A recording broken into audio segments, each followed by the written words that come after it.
Are you a mutual fund investor or planning to invest in mutual fund?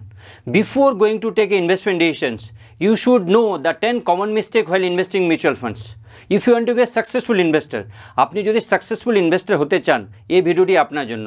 So welcome to Nivesh ka Pehla Kadam. আমি সুজাত। Let's start about today's topic, 10 common mistakes while investing in mutual funds.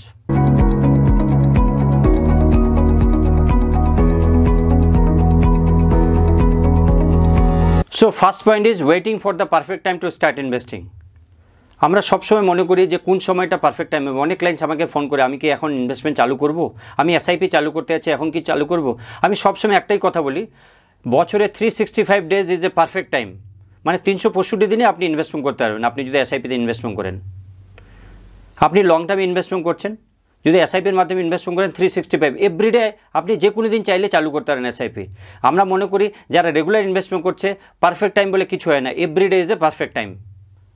তো সবসময় আপনি যখনই investment করবেন এটা ভাববেন যে আমি লং টার্মের জন্য ইনভেস্টমেন্ট করছি, সেই ক্ষেত্রে পারফেক্ট টাইম কোনো কিছু হয় না। তো everyday is a good day. Now mistake number 2, investing with short term approach, not having a long term mindset. আমরা সবসময় যখনই ইনভেস্টমেন্ট করতে যাই আমরা শর্ট টার্মের কথা ভাবি। একটা কথা সবসময় মনে রাখবেন, আপনি যদি অ্যাসেট ক্রিয়েট করতে চান, if you want to create an asset you have to invest for long term. আপনাকে লং টার্মে ইনভেস্টমেন্ট করতে হবে, তবেই আপনি অ্যাসেট ক্রিয়েট করতে পারবেন, আদারওয়াইজ অ্যাসেট ক্রিয়েট করতে পারবেন না।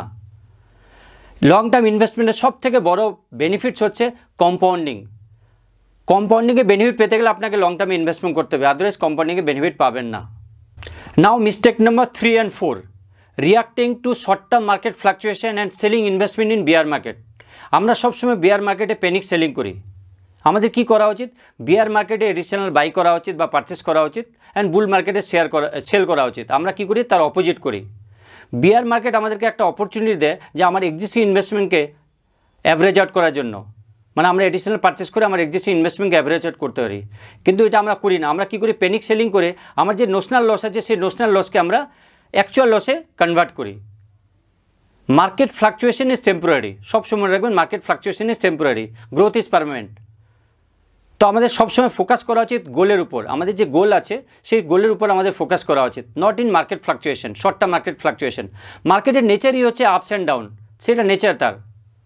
আমরা সবসময় একটা কথা বারবার মনে রাখবেন, আমি বারবার বলছি, সব ক্লায়েন্টসকেই বলি, সবসময় মনে রাখবেন যে মার্কেট কারেকশন আর temporary, growth is permanent. Now fifth mistake is investment without financial goal. Generally আমরা ইনভেস্টমেন্ট করি উইদাউট গোল প্ল্যানিংয়ে।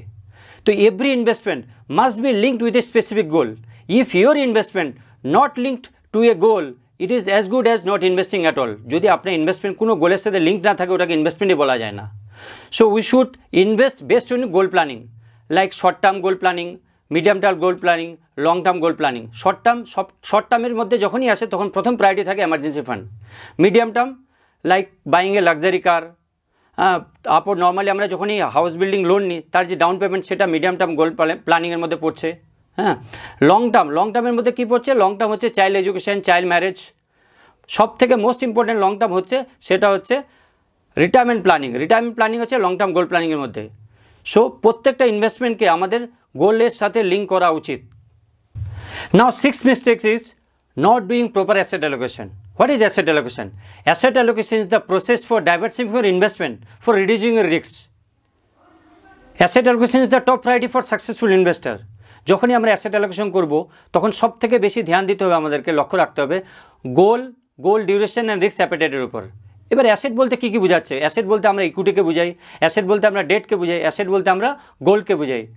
লাস্ট 10 ইয়ার্স যদি দেখেন, লাস্ট 10 ইয়ার্সে 3টা অ্যাসেট ক্লাস সব সময় একসাথে ভালো রিটার্ন দেয়নি। কোনো সময় গোল্ড ভালো রিটার্ন দিয়েছে, কোনো সময় ইকুইটি ভালো রিটার্ন দিয়েছে, কোনো সময় ডেট ভালো রিটার্ন দিয়েছে। তাহলে আপনার পোর্টফোলিওতে 3টা অ্যাসেট ক্লাসই দরকার, গোল্ডেরও দরকার, আপনার ডেট ফান্ডেরও দরকার, আর আপনার ইকুইটিদের দরকার, আপনি যদি সাকসেসফুল ইনভেস্টর হতে চান। তো asset allocation is the top priority. Now 7 mistake is ignoring risk profile. Before investment you should check your risk profile. It will help to create an asset allocation. Risk profile করলে আপনি বুঝতে পারবেন আপনি কোন risk ক্যাটাগরির মধ্যে পড়ছেন। 3 ধরনের রিস্ক ক্যাটাগরি হয়, একটা হচ্ছে conservative, moderate and aggressive. Conservative কথাটা হচ্ছে লো রিস্ক, মডারেট হচ্ছে মিডিয়াম রিস্ক, অ্যান্ড অ্যাগ্রেসিভ হচ্ছে হাই রিস্ক। আপনি নিজে বুঝতে পারবেন রিস্ক প্রোফাইল করলে আপনি কতটা রিস্ক নিতে সক্ষম, কতটা আপনার ইনভেস্টমেন্টে রিস্ক নিতে পারবেন। তো যখনই আপনি ইনভেস্টমেন্ট করবেন সবসময় আপনি আগে রিস্ক প্রোফাইলিং করবেন, তারপর asset allocation. asset allocation and risk profile is correlation. So before investment you should check your risk profile. Now 8 common mistake is not researching fund properly before investing. যখনই আমরা investment করি আমরা research করি না, আমরা normally কী করি past performance থেকে investment করি। কিন্তু যে পাস্ট পারফরমেন্স দিয়েছে ভালো রিটার্ন দিয়েছে, ধরুন আপনি পাস্ট পারফরমেন্সে ভালো রিটার্ন দিয়েছে, সেই যে পাস্ট পারফরমেন্সে ভালো রিটার্ন দিয়েছে তার জন্য কতটা রিস্ক নিয়েছে সেটাকে বলা হয় risk grade versus return grade. Normally 3টা প্যারামিটার আছে। কী কী প্যারামিটার আছে? যে বেশি রিস্ক নিয়ে কম রিটার্ন দেওয়া, এটাতে ইনভেস্টমেন্ট করা উচিত নেই। আমাদের কী করা উচিত? যে কম রিস্ক নিয়েছে বেশি রিটার্ন দিয়েছে। প্যারালি এটাও হতে পারে যে যতটা রিস্ক নিয়েছে ততটা রিটার্ন দিয়েছে, অ্যাভারেজ রিস্ক নিয়েছে অ্যাভারেজ রিটার্ন দিয়েছে, হাই রিস্ক নিয়েছে হাই রিটার্ন দিয়েছে, বা লো রিস্ক সেই ক্ষেত্রে লো রিস্ক নিয়েছে হাই রিটার্ন দিয়েছে, সেই ধরনের ফান্ডে ইনভেস্টমেন্ট করা উচিত। এটাকে বলা হয় risk grade versus return grade. আমাদের আলফা দেখা উচিত, আমাদের বিটা দেখা উচিত, আমাদের চেক করা উচিত স্ট্যান্ডার্ড ডেভিয়েশনস। তো যখনই ইনভেস্টমেন্ট করবো আমার প্রপার ওয়েতে রিসার্চ করা উচিত, তবে ইনভেস্টমেন্ট করা উচিত। নাও 9 common mistake is investing in too many funds. We believe more funds means more diversification. It's wrong. বেশি ফান্ড হলে বেশি ডাইভার্সিফিকেশন হয় না। আমাকে চেক করতে হবে যে আমি যে অ্যাসেট ক্লাসে ইনভেস্টমেন্ট করছি তার সাব ক্যাটাগরি কী কী আছে। লার্জ ক্যাপ, মিড ক্যাপ, যেরকম ইকুইটির ক্ষেত্রে large cap, mid cap and small cap বা সেক্টরাল ফান্ড। ডেট ফান্ডের ক্ষেত্রে long duration, short duration, mid duration. তাহলে আমাকে চেক করা উচিত, আমি যদি ইকুইটিতে ইনভেস্টমেন্ট করি আমাদের চেক করা উচিত লার্জ ক্যাপে কতটা গেলো, মিড ক্যাপে কতটা গেলো, স্মল ক্যাপে কতটা গেলো। আপনার যদি সিঙ্গেল ইনভেস্টমেন্ট হয় সেক্ষেত্রে আপনি মাল্টি ক্যাপে ইনভেস্টমেন্ট করতে পারেন। আপনি চান যে আমি একটা এসআইপি করবো বা একটা ফান্ডে ইনভেস্টমেন্ট করবো, সেক্ষেত্রে মাল্টি ক্যাপও করা যায়। মাল্টি ক্যাপে কি সেখানে large cap, mid cap and small ক্যাপের এক্সপোজার থাকে। কিন্তু আপনি ইনভেস্টমেন্ট আগে এটাও চেক করা উচিত আপনি কোন রিস্ক প্রোফাইলের মধ্যে পড়ছেন, সেই অনুযায়ী ইনভেস্টমেন্ট করা উচিত। আপনার যে ইনভেস্টমেন্ট করেছেন সেই অনুযায়ী অ্যাসেট অ্যালোকেশন কী আছে, অ্যাসেট অ্যালোকেশন অনুযায়ী অ্যান্ড রিস্ক প্রোফাইল অনুযায়ী আপনাকে ইনভেস্টমেন্ট করা উচিত। কিন্তু এটাই বলবো যখনই আপনি ইনভেস্টমেন্ট করবেন আপনি ডিফারেন্ট ক্যাটাগরিতে ইনভেস্টমেন্ট করা উচিত, সাব ক্যাটাগরিতে। নাও 10 and final common mistake is not consult with a financial consultant. আমরা বাড়ির সব কিছু কাজ প্রফেশনালকে দিয়ে করাবো, যখন ইনভেস্টমেন্ট কথা আসে সেটা আমরা নিজে করব। অনেক ইনভেস্টররা মনে করেন যে কনসালটেন্টের কাজ শুধু ইনভেস্টমেন্ট করা, শুধু ইনভেস্টমেন্ট করে না, অনেক কিছু কাজ করে। আপনার ইনভেস্টমেন্টকে ট্র্যাক করে, আর কি করে, রিব্যালেন্সিং করতে সহযোগিতা করে, ট্যাক্স প্ল্যানিং করতে সহযোগিতা করে, long term planning like retirement planning করতে সহযোগিতা করে। সব থেকে বড় হচ্ছে আপনার টাইমকে সেভ করে। আপনি যদি নিজে ইনভেস্টমেন্ট করেন তার জন্য আপনাকে টাইম দিতে হবে, তার জন্য এডুকেশন নিতে হবে, এডুকেশনের জন্য টাইম দিতে হবে, সেই টাইমকে আপনার সেভ করতে সহযোগিতা করে। We are emotional creature. আমাদের ইমোশনকে কন্ট্রোল করতে অ্যাডভাইজারের কাজ সব থেকে গুরুত্বপূর্ণ।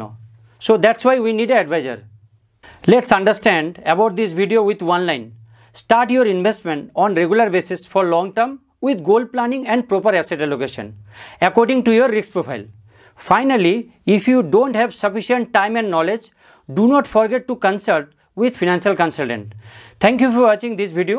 ভিডিওটি ভালো লেগে থাকলে অবশ্যই লাইক করবেন অ্যান্ড শেয়ার করবেন। কোনো কোয়ারিজ থাকলে কমেন্ট করবেন, আমি প্রত্যেকটা কোশ্চেনে অ্যান্সার দিব।